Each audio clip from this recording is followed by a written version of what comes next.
오늘은 간단하게 그 1학기 동안 다룰 내용이죠. 역학과 에너지에 대해서 단원 소개를 좀 할까 합니다. 뭐 이렇게 그냥 시기는 좀 그래서 만든 코너다 이렇게 보면 되겠습니다. 첫 시간에 이 사람 누군지 알죠?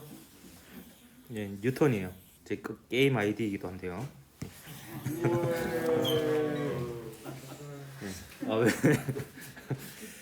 뉴턴은 그 물리학을 전공한 사람에게는 굉장히 위대한 인물이거든요. 물론 이제 성격은 굉장히 개팍하고 평생 솔로로 모태 솔로로 지냈던 개팍한 사람이지만 그 물리학적인 업적 측면에서는 굉장히 뛰어난. 어떻게 보면 뉴턴에 의해서 물리학이 시작되었다라고 볼 수도 있습니다. 그래서 이 단원 자체가 그 뉴턴이 정립한 고전역학과 관련된 내용들이 주를 이루기 때문에 오늘은 그 뉴턴에 대해서 좀 소개하는 그냥 시험과는 좀 관계없이 그런 시간을 좀 가져볼까 합니다. 일단 단원은 이렇게 되어 있는데요. 아까도 얘기했지만 여기까지가 중간고사가 되겠고 요만큼이 기말고사가 되겠습니다. 중간고사는 100% 이제 뉴턴 역학입니다. 뉴턴 역학. 물체 운동에 대해서 먼저 얘기를 할 거고요. 그 직선 운동에 대해서만 물리학원에서 정량적으로까지 다루거든요. 그래서 직선 운동, 등속도 운동과 등가속도 직선 운동에 대해서 얘기를 할 겁니다. 그 부분이 아마 실제로 문제 푸는 거는 가장 어려울 것 같습니다. 뉴턴의 운동 법칙에 대해서 배울 거고요. 근데 힘의 상호작용은 역시 뉴턴의 운동 법칙에 속하는데요.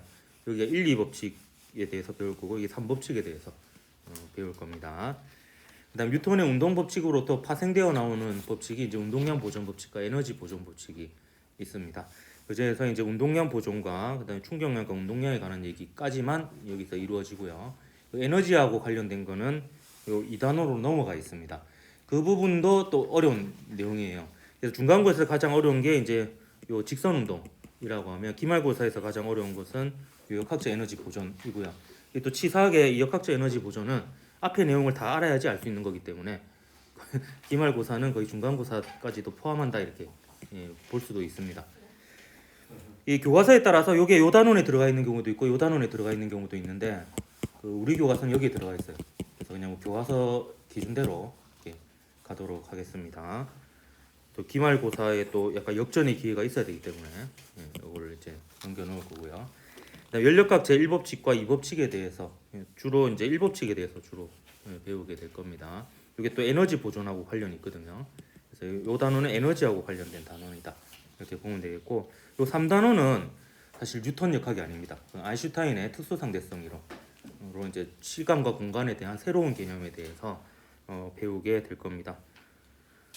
요거는 이제 그 이해보다는 믿음이 필요한 부분이다 이렇게 볼 수 있습니다. 뭔가 이 그 두 가지 과정이 있는데 그거를 믿어야지만 이걸 풀 수 있습니다. 그걸 믿지 않으면 이해도 안 되고 헷갈리고 이렇게 되거든요. 그래서 이제 저는 참고로 종교가 없는데 믿음의 시간이 좀 필요한. 네, 그때 가서 또 얘기하도록 하겠습니다. 주로 뉴턴에 대한 얘기를 오늘은 좀 재미삼아 재미가 있을지 모르겠지만 해보도록 할게요. 자, 이거는 그 2019학년도 수능 국어 31번 문제로 굉장히 그 당시에 논란이 되었던 문제입니다. 지문이 너무 어려워가지고 그래서 이과생한테 특히 유리하지 않았나라고 이렇게 그때 뉴스 한참 많이 났었거든요. 그 2019년이면 언제였노? 중학교 1학년 때요. 아, 벌써 시간이 그리 오래됐군요. 여기에 보면 질점이라는 단어가 5번 나옵니다. 이 질점은 고등학교 과정에서 사실 교과서에 이렇게 나오지는 않는 그런 개념이에요. 그런데 어떻게 수능에 국어 지문에 나왔냐? 원래 국어는 그 비문학 지문에 뭐 이것저것 다 나오잖아요. 뭐 경계가 없지. 아무거나 다 낼 수 있으니까. 그렇게 나오는데 요 질점이라고 하는 것은 사실 그 우리가 물리학원에서 다룰 때 이걸 생략하는 부분인데 모든 물체를 질점으로 간주하고 다룹니다. 질점은 뭐냐면 질량은 있는데 크기는 없는 거예요. 그래서 물체의 크기를 무시하거든요. 무시합니다. 그래서 질량만 있고 부피는 없는 그런 점으로 간주를 하고요. 여기 운동이라는 단어도 나오는데 운동은 그 물리학에서 운동은 그 질점의 위치의 변화가 운동이다 이렇게 볼 수가 있겠습니다. 그래서 여러분은 이제 물리학원에서는 모든 물체를 점으로 간주하면 되고요. 질량만 고려하면 되고 그 다음에 이제 그 녀석의 위치의 변화에 대한 게 역학이다 이렇게 보면 되겠습니다. 그래서 그거하고 관련된 물리량을 먼저 배우고 그거와 관련된 이제 법칙을 뉴턴의 역학 법칙을 배우게 됩니다. 이게 뉴턴의 생가인데요. 뉴턴이 그 평민 출신으로 알고 있죠. 농부의 아들입니다. 농부의 아들인데 1642년 크리스마스 날 태어났는데요. 뭐 그닥 집안 사정이 나쁘진 않았다라고 해요. 자작농이었습니다. 자작농. 그러니까 자신의 땅을 소유한 농민이니까 지금으로 치면 그 일반 그냥 조금 돈 많은 시민, 약간 뭐 그냥 자기 집이나 이런 이 정도 있는 뭐 그냥 평균 이상이 이런 집에서 태어났고요. 하지만 그 유년기는 굉장히 불우하게 지냈습니다. 일단 아버지가 뉴턴이 태어나기 전에 돌아가셔요. 석 달 전에.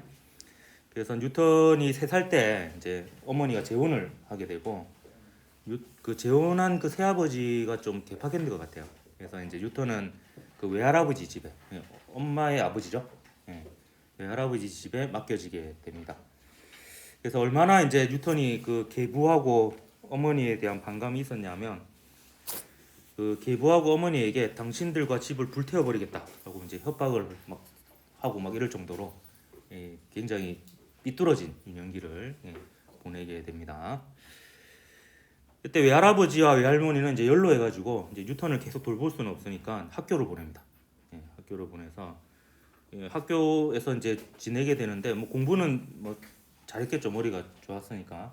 근데 학교 내에서는 별로 말도 없고 늘 생각에 잠겨 있으면서 공부에만 집중했던 그런 학생이었다고 하고 짓궂은 아이들의 표적이 되어 괴롭힘도 많이 당했던 요새로 치면 약간 왕따를 당했던 그런 이제 시절을 보냈다라고 합니다. 근데 11살 때 이제 그 계부가 또 죽어요. 잘 죽죠. 그때 당시에는 조금만 뭐 이렇게 수틀리면 사람들이 죽었거든요. 염증 이런 거 수치 올라가면 방법이 없잖아. 그러니까 그때 당시에 외과 의사의 가장 큰 덕목은 실력 좋은 외과 의사의 기준이 그 톱질을 얼마나 잘하느냐. 뭐 이게 썩어 들어가면 다 잘라내야 되는데 이걸 얼마나 빠른 시간 내에 빨리 잘라낼 수 있느냐. 이게 이제 그 훌륭한 의사의 그 덕목이었다라고 하더라고요. 그러니까 그때는 뭐 염증 하나 잘못 걸리면 그냥 가는 거야 그냥.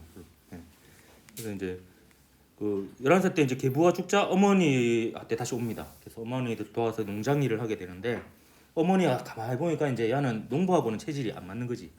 안 맞아가지고 그냥 공부나 해라 하고 이제 케임브리지 대학에 보냅니다. 대학은 또 어떻게 합격했나 몰라.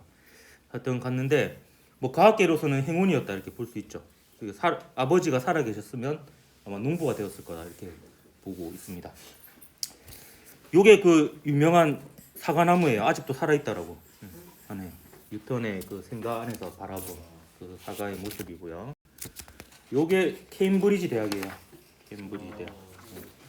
아직도 이 건물인 걸로 알고 있는데 그 기적의 해라고 이제 과학에서 기적의 해가 몇 개 있는데 그 중에 하나가 1666년 있고 1905년도 있어요. 아인슈타인이 3개의 논문을 발표한 해거든요. 1666년에 뉴턴의 나이가 24살이었다라고 합니다. 이때 무슨 일이 있었냐면 일단 케임브리지 대학에 뉴턴이 가긴 했는데 이 대학은 여전히 그 중세 시절에 이제 교육 과정을 답습했고요. 이제 신학 위주가 되겠죠. 그래서 그런 걸 했는데 뉴턴은 그래도 개인적으로 책을 보면서 최신 학문을 이렇게 보고 공부하고 이렇게 하고 있었습니다. 근데 1665년도에 패스트가 터지게 됩니다. 오늘날로 치면 이제 코로나19 같은 게 터지게 된 거죠. 그 코로나19보다도 이제 치명률이 더 높았죠. 이제 그때 당시에 의료 기술이 발달을 많이 안 했으니까 정말 많은 사람들이 그때 뭐 내가 대략 듣기로는 3분의 1이 죽었나? 그래가지고 엄청 많이 죽어나갔다 하더라고요. 그래서 이제 휴교령이 떨어지게 되어서 고향인 울주소프로 돌아가게 됩니다. 훗날 뉴턴은 이때 그 집으로 돌아간 귀향이 젊은 날에 있었던 가장 운 좋은 사건으로 회고를 하는데요. 뭐 이런 말을 했다고 해요. 내가 완성한 연구는 모두 패스트가 퍼지고 있었던 1665년과 1666년의 2년 동안 이루어진 것이다. 그때만큼 수학과 철학을 마음에 두고 중요한 발견을 한 적은 없었다. 이렇게 했고, 이때 당시에 이제 뉴턴이 발견한 것들이 만륜력의 법칙, 미적분학, 여러분의 공적이죠. 미적분학, 그리고 색깔에 관련된 이론, 광학에도 많은 기여를 했습니다. 뉴턴이 그런 것들을 이제 발견하게 됩니다. 뉴턴이 근데 이렇게 그때 당시에 기적의 때 이렇게 발견한 것들이 바로 세상에 나오지는 않았고요. 헨리라는 과학자의 도움에 의해서 이게 세상에 알려지게 됩니다. 그 헨리는 들어봤지? 헨리 해성. 헨리 해성. 여러분 본 적 없죠? 1986년 있지 않았잖아. 최근이 이제 1986년도였었는데 그때 제가 3살이었거든요. 그때 본 그 헨리 해성의 모습은 정말 감동적이었어요. 아유 그 정말 멋있었는데요. 3살 때. 예, 3살. 저 1984년생이니까 그 우리는 한 살 먹고 시작하잖아. 예. 뱃속에도 이제 한 살 쳐주는 거죠. 예. 아 진짜 그래. 그게 그런 의미야. 뱃속에 아이도 이제 사람이다. 라고 해서 그 1년 있다가 나온 거잖아. 그러니까 이제 한 살로 쳐주는 거죠. 예. 다음 접근 시기가 2061년 7월 28일로 저는 그 죽음과 삶의 경계에 있을 그런 시기가 되고요. 볼 수 있는 확률이 50% 정도 될 것 같습니다. 한 80대 정도 될 것 같은데요. 너는 몇 살이고 있대? 50. 아, 너는 뭐 굉장히 높은 확률로 볼 수 있겠네. 그 예전에 1998년도에 그 헤일밥 해성이라고 큰 해성이 와가지고 그때 나왔던 영화가 그 아마겟돈, 딥 임팩트 이런 거였거든요. 그 맨눈으로도 보였던 큰 해성이었는데 그때 저는 이미 망원경으로 봤습니다. 그때 중학교 1학년 때였는데 저는 해성을 봤어요. 큰 해성. 저는 신여섯. 그때 그때 망원경이 비쌀 수도 있으니까 몇 년 전에 미리 사놨다가 그때 보기 바랍니다. 이 헨리가 그 헨리 해성을 발견한 사람으로 유명한데 그 1684년에 제가 태어나기 300년 전이네요. 1984년이니까 그 헨리는 후크라는 과학자하고 레인이라는 과학자와 함께 행성 사이에 작용하는 힘에 관한 논쟁을 펼치게 됩니다. 여러분 이해가 안 되죠? 이런 거 가지고 이제 말싸움을 한 거예요. 그때 헨리가 행성 사이에 작용하는 힘은 거리의 제곱에 반비례할 것이다. 지금 우리가 알고 있는 거죠. 이렇게 얘기를 했고 후크는 나는 이미 그런 결론에 도달했으며 그것을 수학적으로 증명한 바 있다. 이렇게 약간 유치하게 말싸움을 하기 시작했죠. 그때 옆에 있던 렌이 그것을 먼저 증명한 사람에게 자기가 돈을 얼마 주겠다. 이렇게 해서 내기가 시작이 된 겁니다. 근데 이제 그해 8월이 되도록 1월 달에 이 내기가 시작되었는데 그해 8월이 되도록 후크가 증명을 못 해요. 그러니까 자기가 다 했다 해놓고 그냥 구라친 거였지.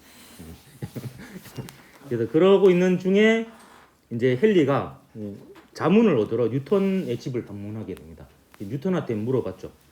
만약 거리의 제곱에 반비례하는 힘을 받고 움직이는 물체는 어떤 궤적을 그릴까요? 이렇게 물어봤는데 뉴턴이 바로 그냥 그 고민도 없이 타원입니다. 이렇게 얘기를 해줘요.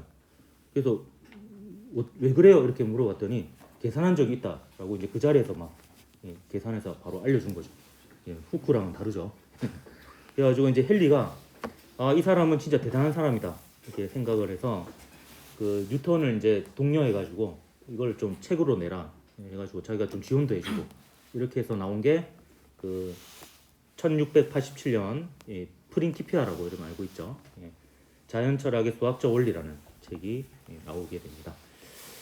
그래서 그 책을 읽는 내용을 토대로 헨리가 이제 그 응용을 해가지고 헨리 해성을 발견한 거예요. 그 헨리 해성의 주기를 계산하고 그래서 이제 언제 해성이 올 것이다 이렇게 예언했는데 실제로 와가지고 굉장히 유명해진 거죠. 이때 이제 1987년 프린키피아가 나왔을 당시에 뉴턴의 나이가 45세입니다.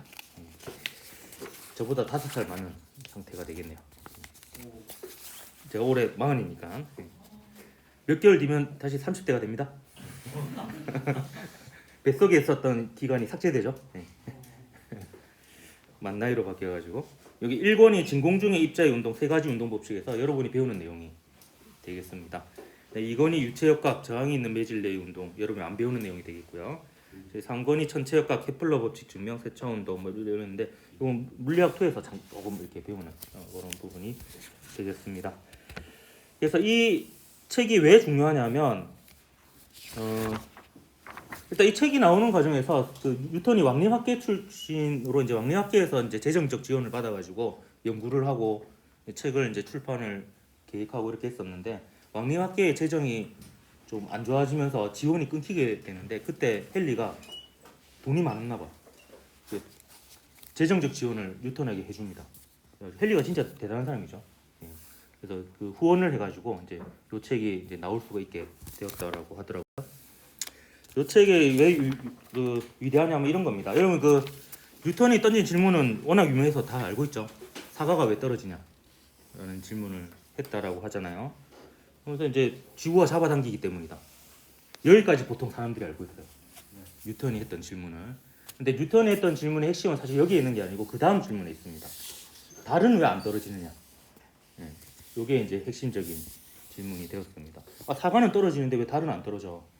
근데 이 질문이 왜 위대하냐면은 사과와 달을 동등한 입장에서 바라보기 시작한 거예요. 그러니까 달은 그때 당시에 이제 그 기독교적 세계관이 지배하고 있었던 시절이었기 때문에 달은 천상계에 있는 대상이고 사과는 우리 지상계에 있는 물체거든요. 그러면 다른 법칙이 적용되는 게 당연시 되어 있었습니다. 그때 당시 사람들의 사고 방식으로는. 그래서 달은 천상계의 법칙에 의해서 돌아가고 그 사과는 지상계의 법칙에 의해서 운동을 한다 이렇게 생각을 했는데 그 사과와 달을 같은 범주 안에 본 거죠, 이제 뉴턴이. 그래서 달도 사과에 작용하는 힘과 같은 종류의 힘이 작용하고 사과에 적용되는 운동 법칙과 동일한 법칙이 적용된다 해서 지상의 법칙과 천상의 법칙을 통일시킨 최초의 이제 이론이 됩니다. 그래서 이제 우주도 지구와 똑같이 우리와 똑같은 세상에 똑같은 법칙으로 이제 돌아가고 있다라는 것을 이제 밝혀내게 되죠. 그래서 F는 G의 R 제곱분의 M1N2 두 질량의 곱에 비례하고 거리의 제곱에 반비례하는 만류인력이라고 이름을 붙였지만 지금은 이제 중력이라고 얘기를 합니다. 그래서 뭐 질량만 가지고 있으면 사과든 지구든 달이든 질량을 가진 물체들끼리는 서로 잡아당기는 힘이 작용한다라고 이렇게 밝히게 되는 거죠. 그러면서 이제 뉴턴이 이제 그럼 달은 어떻게 해석을 했냐면 이게 뉴턴의 유명한 사고 실험이죠. 대포를 쏩니다. 높은 산에서. 점점 빨리 쏘면 점점 멀리 가겠죠. 그래서 특정 속도로 쏘게 되면 이제 얘가 계속 원운동을 이렇게 하게 됩니다. 근데 이게 그 떨어지는 낙폭하고 지구의 곡률이 일치하기 때문에 생기는 현상으로 달은 실제로 안 떨어지는 게 아니라 계속 떨어지고 있는 상황이다. 이렇게 해석을 하게 되는 거죠. 단지 그 떨어지는 폭이 지구의 그 지표면의 곡률하고 똑같기 때문에 지상에 도달하지 않을 뿐이다. 이렇게 해석을 합니다. 똑같은 중력이라는 힘을 받고 똑같은 법칙에 의해서 움직인다라는 것을 이제 밝혀낸 거죠. 뭐 이제 중요한 얘기는 끝났고요. 이거는 이제 여담으로 하는 얘기인데 왼쪽 사진이 뉴턴이고요. 오른쪽 사진이 후크라고도 하고 훅이라고도 하는 그때 당시에 이제 뉴턴과 라이벌 관계에 있었던 이런 그 과학자입니다.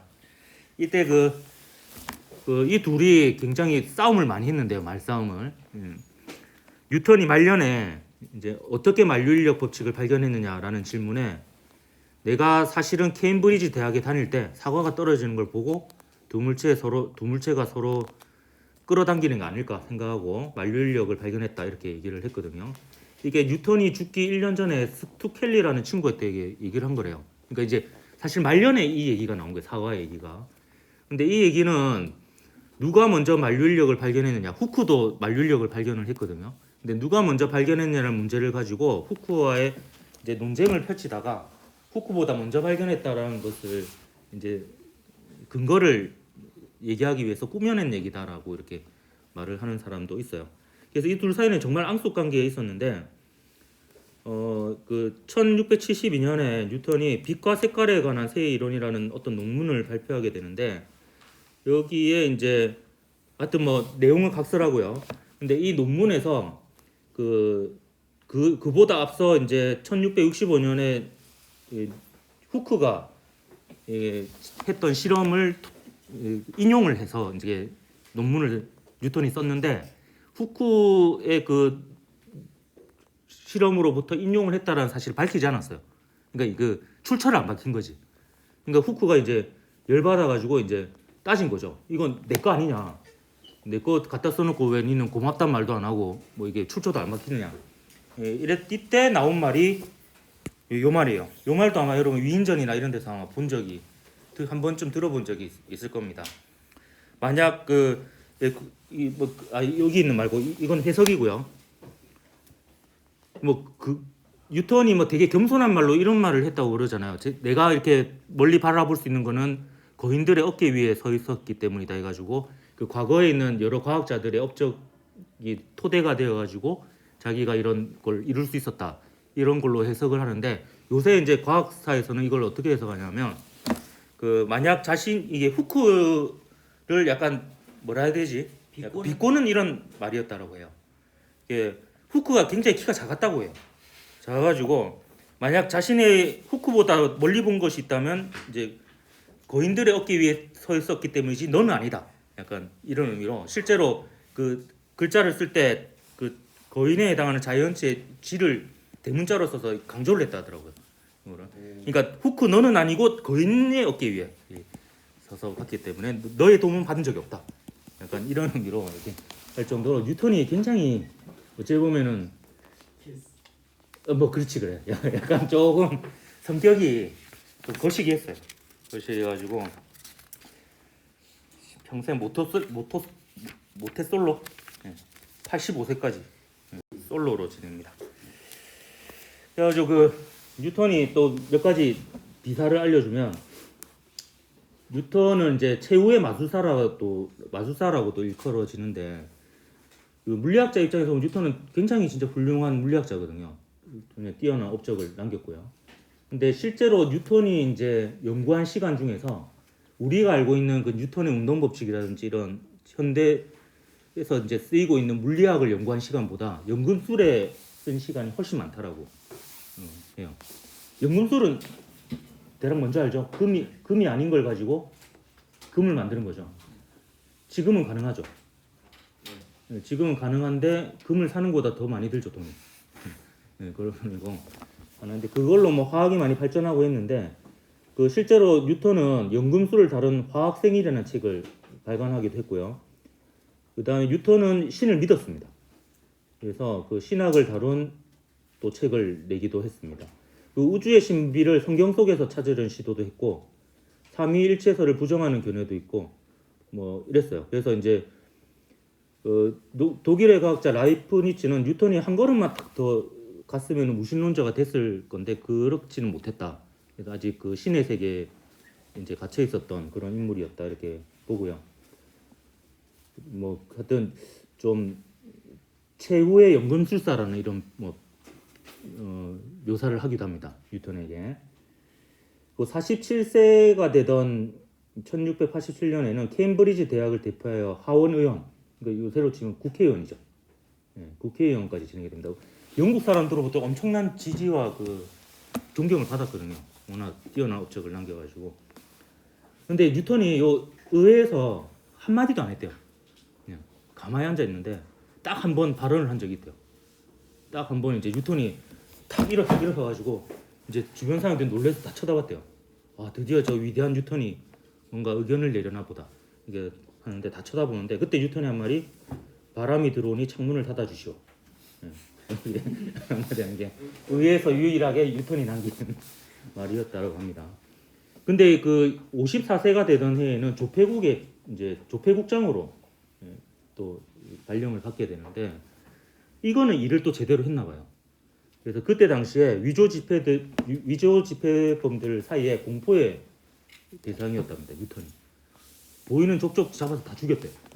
위조 지폐범들을. 그것도 잘 잡아내고. 그래가지고 굉장히 그 활약을 많이 했다라고 합니다. 그 61세에는 이제 왕립학회 회장이 돼가지고 아마 죽을 때까지 회장이었던 걸로 알고 있고요. 그래서 그 영국 왕립학회는 아직까지도 존재하고 있고, 그 정말 유명한 과학자들이 그 회장으로 역임을 했었는데 뉴턴이 그 중에 제일 유명한 사람 중에 한 명이기도 합니다. 뉴턴은 85세의 나이로 1727년에 세상을 떠납니다. 그때 당시로는 굉장히 오래 살았던 거죠. 85세까지 살았으니까. 지금은 이제 웨스트민스터 대사원에 안치되어 있고요. 저도 예전에 한번 가본 적이 있습니다. 거기에 이제 영국 시인 포프가 그 묘비에다가 이제 그 시를 이렇게 적어 놓은 게 있거든요. 그 시의 내용이 요게 원어고요. 이게 원어고, 자연과 자연의 법칙은 캄캄한 밤의 어둠 속에 숨겨져 있었다. 그때 신이 말했다.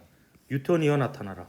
그러자 모든 것이 환하게 밝아졌다. 이렇게 그 영국의 유명한 시인 포프라는 사람이 뉴턴을 기리면서 이렇게 시를 헌사할 정도로 많은 영국인들의 존경과 지지를 받았던 그런 인물이다. 뭐 영국인들뿐만 아니라 이제 전 세계인들의 이제 사랑을 받아서, 저 같은 경우에 게임 아이디로 사용할 정도로 사랑을 받고 있습니다. 근데 그 옆에 누가 낙서를 해놓은 게 있다요. 전 그거는 미처 보지 못했는데, 거기 낙서에 이런 말이 있대요. 과도한 밝음은 사람의 눈을 현혹시킨다. 신이 말했다. 아인슈타인이여 나오라. 그러자 모든 것이 다시 어두워졌다. 낙서가 되어 있다라고 합니다. 그거는 나중에 특수상대성 이런 얘기를 여러분 한번 들어보면 약간 어떤 의미인지 알 수 있게 되겠습니다. 자, 오늘 이렇게 해서 일단은 내용을 간단하게 소개하고, 뉴턴에 대해서, 뉴턴이 좀 주인공이어가지고 한번 심심풀이로 한번 얘기를 해봤습니다. 다음 시간부터 본격적인 내용 들어가 보도록 할게요. 수고했습니다.